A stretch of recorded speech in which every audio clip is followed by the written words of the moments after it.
Hello friends, welcome back to the polity series, जहां हम कर रहे थे क्लास 6 टू क्लास 12 की एनसीईआरटीज। हमने स्टार्ट किया है अब क्लास 8 की एनसीईआरटीज को। आज हम करेंगे चैप्टर नंबर 5। अगर उसके एक बार कंटेंट को देखें तो chapter number 5 comes under the heading social justice and marginalised. इससे पहले की 3 यूनिट्स हम ऑलरेडी कंप्लीट कर चुके हैं। हमने पढ़ा था कि कॉन्स्टिट्यूशन क्या है, सेक्युलरिज्म के कंसेप्ट को हमने डिटेल में अंडरस्टैंड किया था, और देन हमने पढ़ा था पार्लियामेंट और जुडिशरी के बारे में। जिन्होंने भी ये लेक्चर्स नहीं देखे हैं, आई रिक्वेस्ट यू कि प्लेलिस्ट पे ये सभी लेक्चर्स अवेलेबल हैं, आप उन्हें जाके एक बार जरूर देखें, आपकी अंडरस्टैंडिंग और ज्यादा जो है स्ट्रेंथन होगी। आज हम पढ़ेंगे chapter number 5, that is understanding marginalization. Marginalize का क्या मतलब होता है? किसी पर्सन को मार्जिनलाइज करना या मार्जिनलाइज फील कराना। अब देखिए, अगर आपके ग्रुप में, अगर ग्रुप का कोई क्राइटेरिया है, अगर फ्रेंड सर्कल में कोई क्राइटेरिया है और कोई उनके हिसाब से एक बच्चों का या टीन एज का ग्रुप है और उन्होंने कुछ स्टैंडर्ड सेट किया गया है about their appearance, height, weight को लेकर या वे ऑफ टॉकिंग को लेकर या पर्सनालिटी को लेकर, और अगर कोई पर्सन उनके हिसाब से ड्रेस नहीं करता, उनके हिसाब से पर्सनालिटी कैरी नहीं करता, उनके हिसाब से आप कहें वेट को या फिजिकल अपीयरेंस को नहीं मेंटेन करता, तो वो उसे अपने ग्रुप से अलग कर देते हैं, उसे मार्जिनलाइज कर देते हैं। मतलब उसे ऐसा फील कराना कि वो इंपॉर्टेंट नहीं है, वो हमारे ग्रुप में कहीं स्टे नहीं करता, स्टैंड आउट नहीं करता। तो दैट इज मार्जिनलाइजेशन। जब आप किसी पर्सन को ऐसा फील कराएं कि वो इंपॉर्टेंट नहीं है और वर्दिंग नहीं है, that is the process of making that person marginalize. ठीक है, उसे अलग थलग कर देना, सेपरेट करना। इसी के बारे में आज हम इस चैप्टर में जो है मेंशन किया गया है, इसे हम डिटेल में पढ़ेंगे। ठीक है, understanding marginalisation.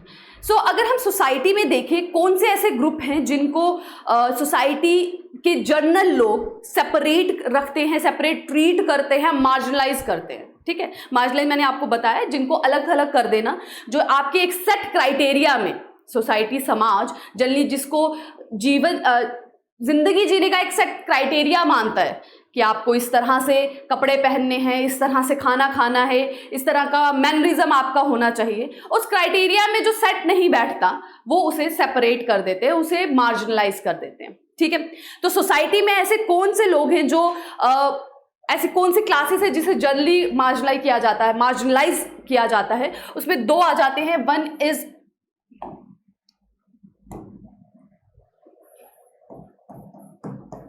ST, that is scheduled tribes. Tribal, आप जनरली ट्राइबल बोलेंगे, शेड्यूल देन कॉन्स्टिट्यूशन ने उन्हें ये स्पेसिफिक नॉमिनेशन दिया है। तो ट्राइबल एरियाज, ट्राइबल पीपल, उन्हें मार्जिनलाइज किया जाता है। इसके साथ ही अगर हम कास्ट सिस्टम को देखें तो जो लोअर रैंक पे कास्ट सिस्टम के कास्ट की जो हिरार्की है, कास्ट का जो सेटअप है कि एक ऊंची कास्ट होगी, एक निचली कास्ट होगी, जो उनको एक तरीके से अरेंज किया गया है, उसमें जो लोअर दर्जे पे लोगों को समझा जाता है, जो लोअर कास्ट से लोग बिलोंग करते हैं, उन्हें मार्जिनलाइज किया जाता है सोसाइटी में। जनरली उनके साथ एक सेपरेट तरीके का ट्रीटमेंट किया जाता है। उन्हें नॉर्मल मेन स्ट्रीम सोसाइटी में इन्वॉल्व होने नहीं दिया जाता, उन्हें सेपरेट किया जाता है। ठीक है, इसमें भी एग्जाम्पल हमारे जो क्लासरूम की दी है, जैसे मैंने आपको बताया कि जो टीनेज ग्रुप है, क्लासरूम्स है, जनरली उस बच्चे को सेपरेट कर देते हैं जो उनके हिसाब से ड्रेस नहीं करता, फिजिकली अपीयर नहीं करता। ठीक है, उसे सेपरेट कर देते हैं। सो दैट इज जो वेल्दी ना हो, ठीक है, इकोनॉमिकली वेल ऑफ ना हो। जनरली आपने देखा होगा ना कि फ्रेंड सर्कल में भी लोग उन्हीं के साथ फ्रेंड्स रखना प्रेफर करते हैं जो फाइनेंशियली वेल ऑफ हो।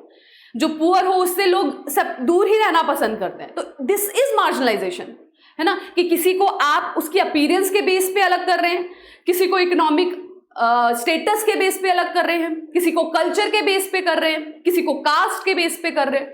So that is about marginalisation, कि इंसान को सेपरेट फील कराना। ठीक है, यहाँ इस चैप्टर में एक स्टोरी बताई गई है अबाउट अ पर्सन जो ट्राइबल एरिया में रहते थे।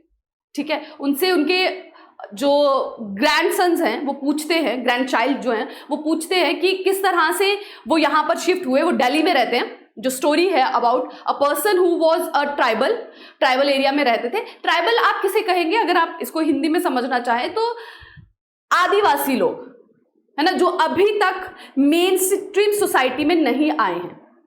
देखो आदिवासी क्या, जनरली हम ये सुनते हैं ना कि जैसे ही ह्यूमन की प्रोग्रेस हुई है तो शुरुआत में हम आदिवासी थे, देन हम जो कल्चरली अपने आप को मॉडिफाई करके आज का जो हम स्टैंडर्ड देखते हैं, जो स्टेटस देखते हैं, लोगों का जीने का तरीका जो हम देखते हैं, वो हमने अचीव किया है।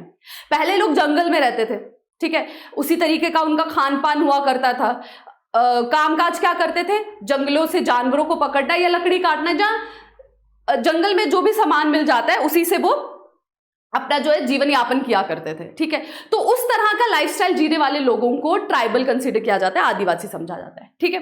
तो यहाँ पे एक आदिवासी की स्टोरी है कि किस तरह से वो जंगलों में रहते थे, जंगलों में वो जंगलों को ही अपनी प्रॉपर्टी समझते थे, जंगलों को ही अपना घर समझते थे, वहीं रहना, उनकी देखभाल करना, साथ ही वो जंगल से अपना जो खान पीने की चीजें हैं वो जंगल से ही इकट्ठी करते थे, साथ ही जंगलों का ध्यान भी रखते थे।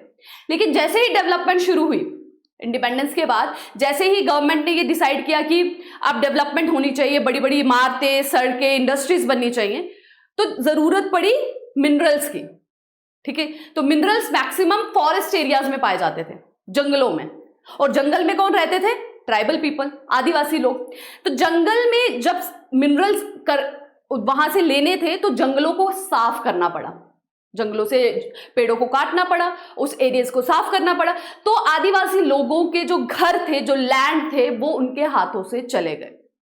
इसमें बताया कि किस तरह जो पर्सन है जिनकी यहां बात की जा रही है, the name is the person, जिनके ग्रैंड चाइल्ड उनसे पूछ रहे हैं, वो बताते हैं कि किस तरह से जो इंडस्ट्रीज के मालिक हैं, वो कुछ लोग तो उनको मैनिपुलेट करके लैंड ले गए कुछ लोगों से कि हम आपको अच्छी इसकी कीमत देंगे, आप हमें अपना लैंड बेच दीजिए। कुछ लोग तो मान गए, और जो नहीं माने उनको उन्होंने पावर से उनके हाथ से लैंड ले लिया।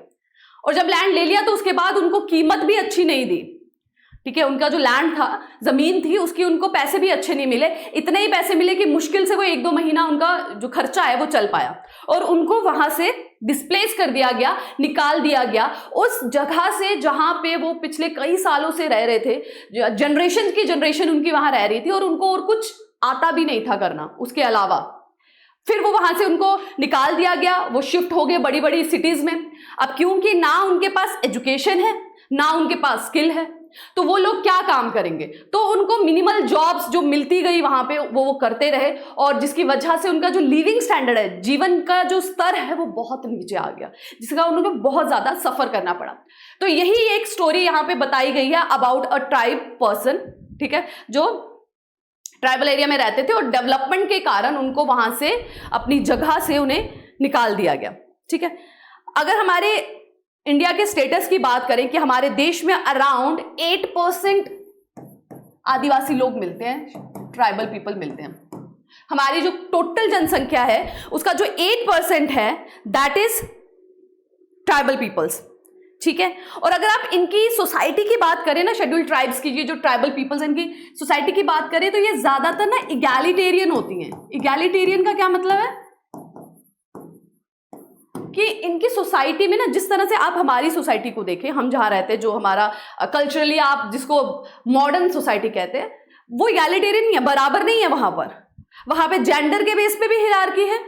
पैट्रियार्की के हिसाब से मेल को फीमेल से सुपीरियर समझा जाता है। वेजेस भी उनको ज्यादा मिलती है, काम करने के पैसे भी ज्यादा मेल्स को मिलते हैं। अगर मेल एंड फीमेल सेम काम कर रहे हैं, स्टिल मेल को जो है वेजेस ज्यादा मिलती हैं, आय, ठीक है। और अगर आप जनरली सोसाइटी में देखेंगे तो कास्ट के बेस पे भी हिरार्की है, ठीक है। कुछ कास्ट ऊंची हैं, कुछ कास्ट नीची हैं। सोसाइटी में तो इगैलिटेरियन तो नहीं हुई, बराबर तो नहीं हुई। क्लास के बेस में देखेंगे तो वहां पे भी हिरार्की है, ठीक है, वहां पे भी डिफरेंशिएशन है। तो लेकिन जब आप ट्राइबल पीपल की बात करते हैं तो वो ट्राइबल्स की जो सोसाइटी है वो इगैलिटेरियन है।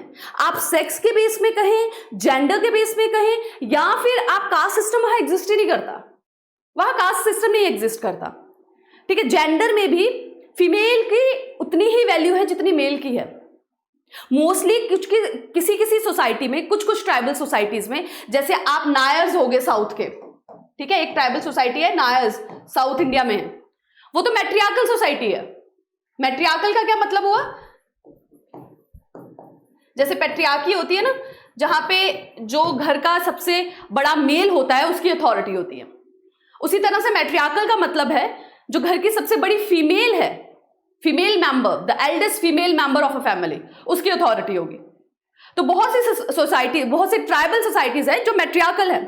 तो एक्चुअल में जो ट्राइबल पीपल है उनकी सोसाइटी इगैलिटेरियन है, ठीक है, बराबरी है उनकी सोसाइटी में, हिरार्की नहीं है, ठीक है, अप टू डाउन हिरार्की नहीं वहां मानी जाती।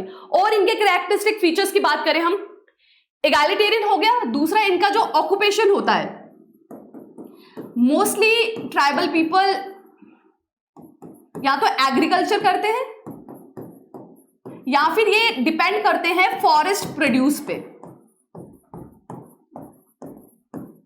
ठीक है, या तो ये खेती का काम करेंगे, ठीक है, लैंड पे मोस्टली ये एक जगह पे खेती करते हैं। जब वो वाली जमीन, उसकी फर्टिलिटी खत्म हो जाती है, उसका उपजाऊपन खत्म हो जाता है, तो ये उस जगह को छोड़कर नई जगह पे शिफ्ट हो जाते हैं एग्रीकल्चर करने के लिए। तो शिफ्टिंग सॉर्ट ऑफ एग्रीकल्चर करते हैं, ठीक है।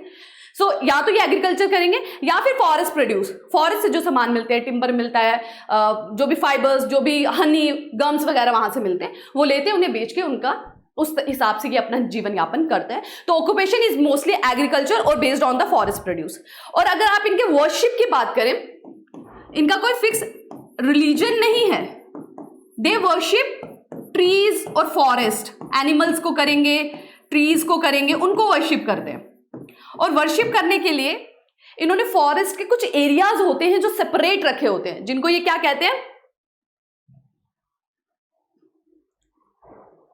That is called as sacred groove.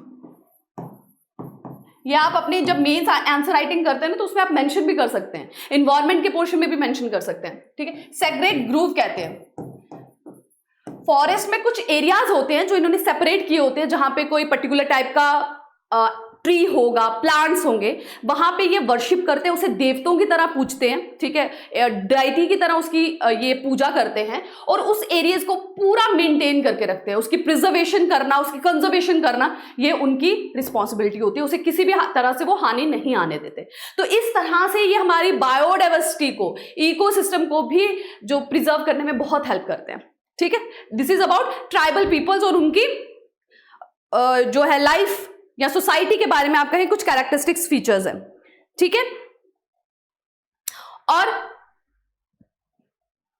ठीक है, तो हुवर आदिवासीज एक्चुअल में ये कौन थे, जो स्टार्टिंग में जो फॉरेस्ट एरियाज में रहते थे, ट्राइबल पीपल जिनकी हम बात करें, जो फॉरेस्ट एरिया में रहते थे, जो पूरा फॉरेस्ट पे ही डिपेंड करते थे for their food, for their work, for their occupation, these were Adivasi people.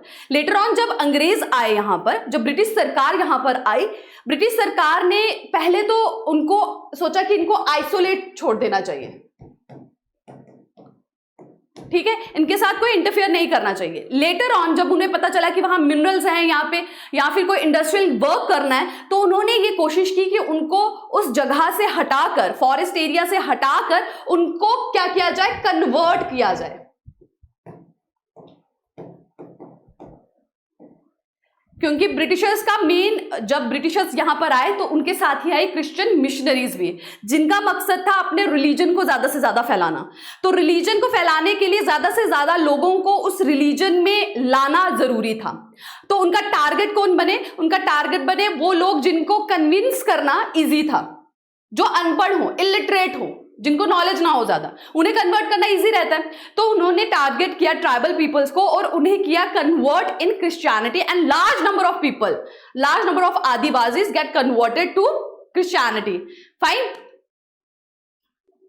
So sacred grove, about their characteristic feature we have already discussed कि उनके क्या कैरेक्टरिस्टिक फीचर है। सोसाइटी इगैलिटेरियन है, ऑक्यूपेशन मोस्टली एग्रीकल्चर एंड जो forest produce है उस पर depend करती है, एंड जो वर्शिप है, वर्शिप की मैंने बताया कि वो सेग्रेड ग्रुप करते हैं। लेटर ऑन जैसे जैसे सोसाइटी के साथ, जैसे जैसे फॉरेस्ट एरियाज को लिया गया, उसमें इंडस्ट्री स्टैब्लिश की गई और आदिवासी को वहां से हटाया गया, डिस्प्लेस किया गया, तो वो मेन स्ट्रीम सोसाइटी में आने लगे।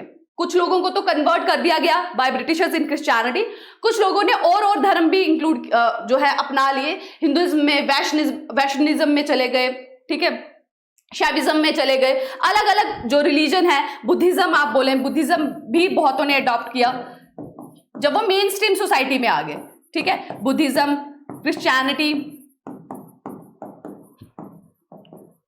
हिंदुइज्म, तो बहुत लोगों ने बहुत से ट्राइबल्स ने अपने अपने रिलीजन को, जो बेसिकली उनका रिलीजन था वर्शिप ऑफ सेग्रेड ग्रूव्स, है ना, worship of animals, worship of trees, plants, उसको छोड़ के उन्होंने जो मेजर रिलीजन थे उनको अडॉप्ट किया, समटाइम्स बाय अ फोर्सफुल कन्वर्जन और समटाइम्स विलिंगली। ठीक है, okay. So now coming towards the Adivasi and stereotyping. Stereotyping हमने ऑलरेडी पढ़ा है। स्टीरियोटाइप का क्या मतलब होता है? जब कुछ फीचर्स की वजह से, कुछ कैरेक्टरिस्टिक्स की वजह से आप पर्सन को एक आप कहे stereotype is when because of some particular things, ठीक है, कुछ फीचर्स की वजह से आप सबको एक कैटेगरी में ले आते हैं।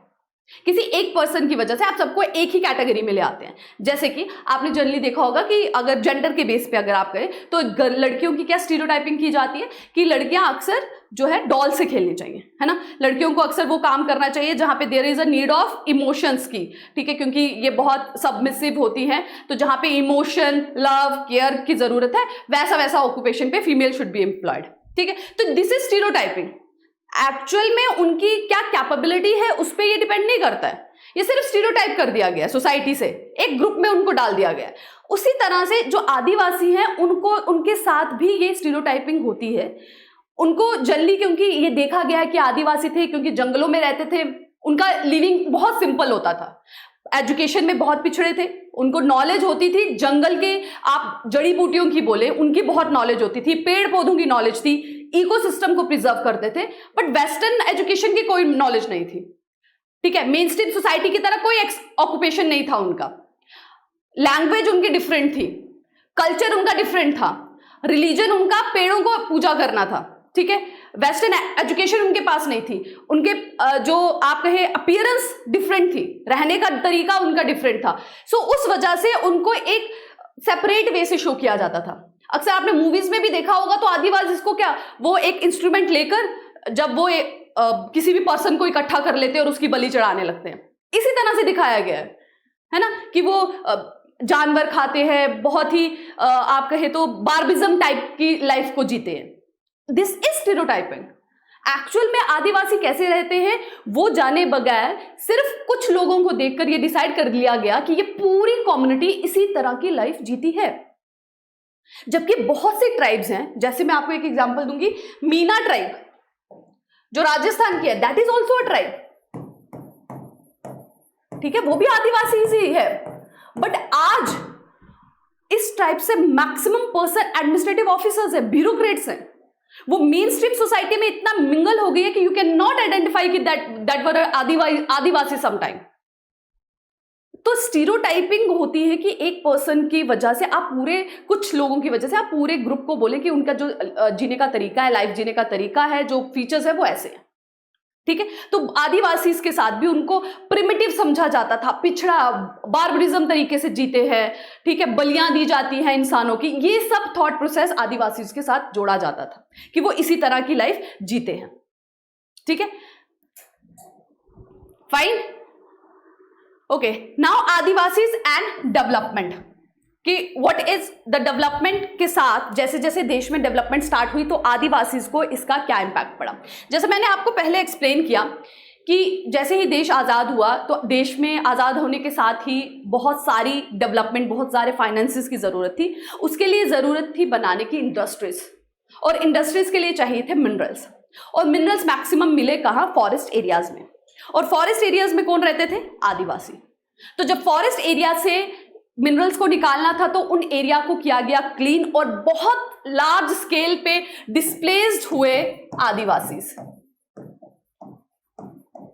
ये एक बहुत बड़ी प्रॉब्लम जो है आदिवासीज ने फेस की, और इस पे क्वेश्चंस पे मेंस में बहुत बार पूछा गया डिस्प्लेसमेंट से रिलेटेड, कि जितने भी डेवलपमेंट स्ट्रक्चर्स बने हैं, रोड्स, डैम्स, आप इंडस्ट्रीज, उसमें जो ट्राइबल्स का डिस्प्लेसमेंट हुआ है उससे उनको कितना इंपैक्ट हुआ है।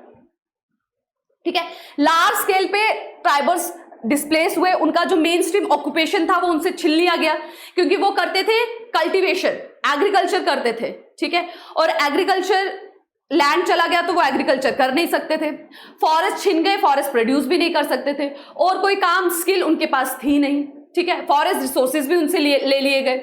ठीक है, तो उन्हें मजबूरन कहाँ आना पड़ा, सिटीज़ में आना पड़ा, सिटीज़ में जहाँ पे उनके उनके काबिल कोई काम नहीं था जो वो काम अच्छे से कर सकते, और उनकी जो लाइफ स्टैंडर्ड था वो बहुत ज़्यादा लो चला गया। ठीक है, ठीक है। जैसे यहाँ पे बताया गया है कि 1830 में Adivasi from Jharkhand and adjoining area moved in very large numbers to various plantation in India and the world. 1830 के आसपास बहुत सारे आदिवासी झारखंड से लेकर, झारखंड और उसके आसपास के एरिया से बाहर के देशों में ट्रांसफर किए गए, just for as a force labour. ठीक है, लेबर की तरह उनको शिफ्ट किया गया। ठीक है, आज की डेट में आप देखें, there are around 70 lakh Adivasis in Assam alone. Assam में जो काम करते हैं प्लांटेशंस में, चाय की इंडस्ट्रीज वगैरह में, 70 लाख जो है उसमें से आदिवासीज ही हैं, और उन्हें बहुत ज़्यादा टॉर्चर और बहुत ज़्यादा आप कहें ना हार्डशिप्स फेस करनी पड़ती हैं। क्योंकि माइग्रेट, जब भी कोई इंसान अपना ओरिजिनल घर छोड़ के जाता है, अपनी प्रॉपर्टी छोड़ के जाता है, तो माइग्रेशन के बाद उसका स्टैब्लिश होना, उसका स्टेबल होना बहुत मुश्किल हो जाता है। और जितना उनको कंपनसेशन मिलना चाहिए था अपने घर छोड़ने का, अपने फॉरेस्ट छोड़ने का, उतना कंपनसेशन भी उनको नहीं मिला, जिसकी वजह से ये जो आप कहें ग्रुप है या सोसाइटी है वो पिछड़ा रह गया हमारी मेन स्ट्रीम सोसाइटी से। ठीक है, तो फॉरेस्ट लैंड्स को टिम्बर्स के लिए और एग्रीकल्चर के लिए क्लियर कर दिया गया बहुत ज़्यादा, और उनको उन एरिया से निकाल दिया गया। या ऑलरेडी मैं आपको एक्सप्लेन कर चुकी हूँ। ठीक है,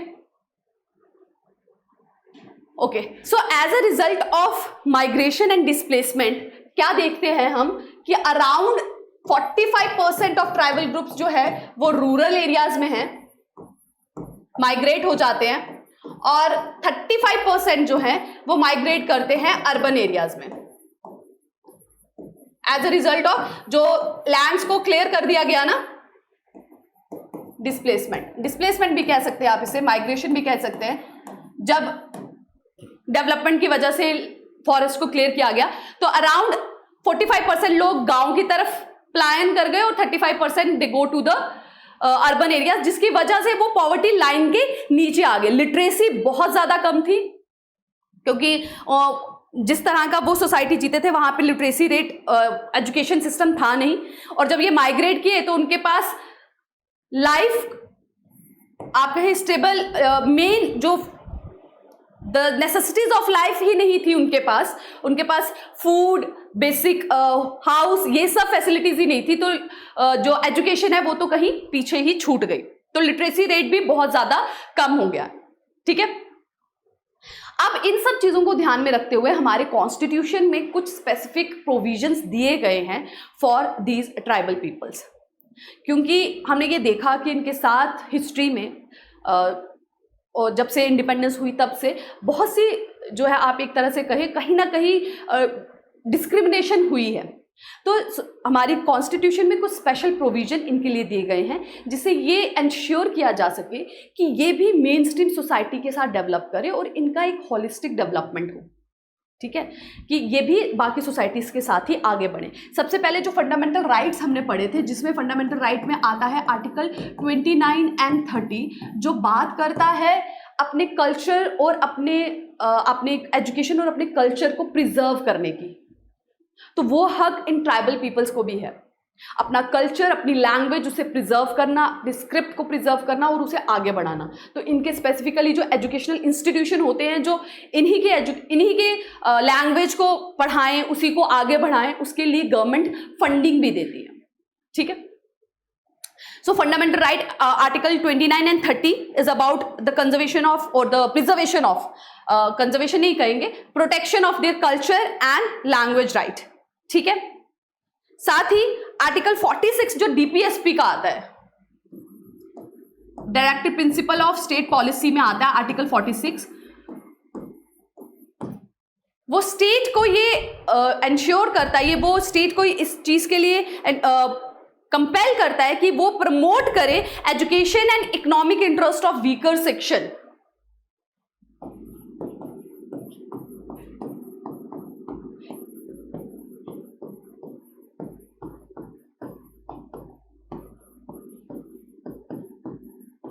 वीकर सेक्शन जो है, वीकर सेक्शन कौन से हो गए?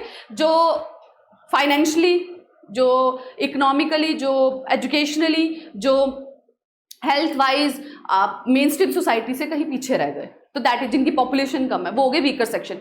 तो आर्टिकल 46 जो डीपीएसपी का है वो ये कहता है कि एक स्टेट की, एक राज्य सरकार की ये जिम्मेवारी है कि वो काम करे एजुकेशनल और इकोनॉमिक इंटरेस्ट बचाने का, किसका? वीकर सेक्शन का। और वीकर सेक्शन में ही आ जाते हैं हमारे शेड्यूल ट्राइब्स भी, tribal people, all type of tribal people, ठीक है।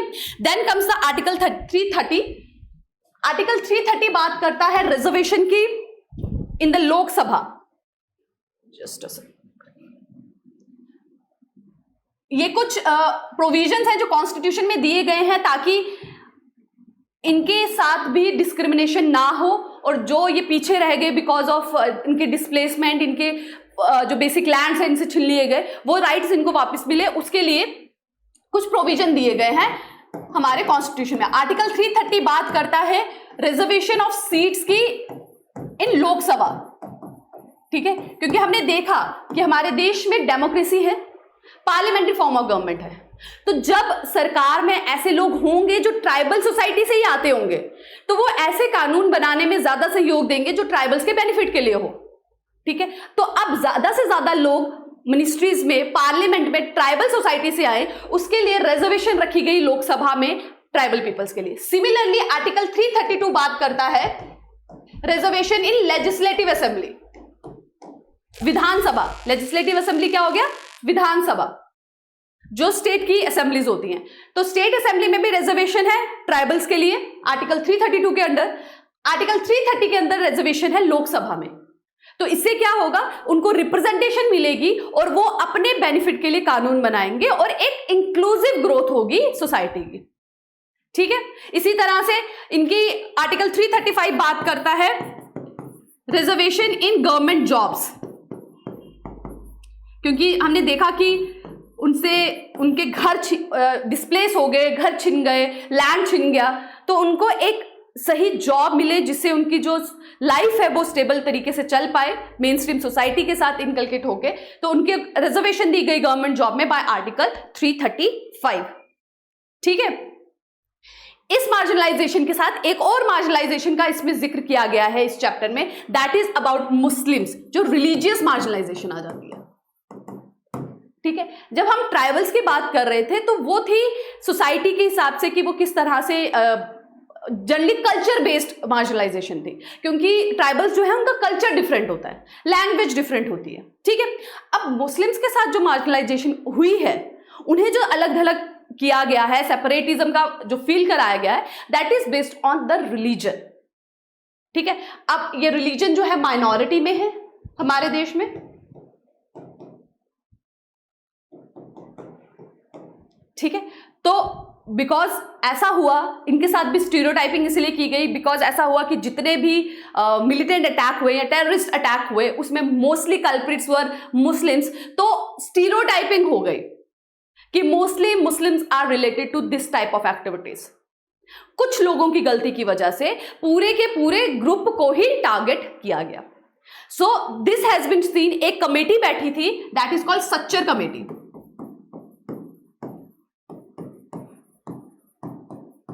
That was set up in a year 2005.